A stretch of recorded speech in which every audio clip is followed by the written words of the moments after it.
আগামী দিনের জন্য একটি সুস্থ দেশ ও সুস্থ পরিবেশ নিশ্চিতে সকলে মিলে দেশকে পরিষ্কার ও সুন্দর রাখার আহ্বান জানিয়েছেন প্রধানমন্ত্রী তারেক রহমান।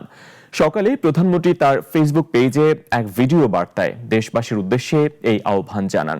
তিনি বলেন, প্রত্যেকে সচেতন হলে ব্যবহৃত আবর্জনা গুছিয়ে নির্দিষ্ট জায়গায় ফেললে ধীরে ধীরে আমাদের দেশকে আবর্জনা মুক্ত করা সম্ভব।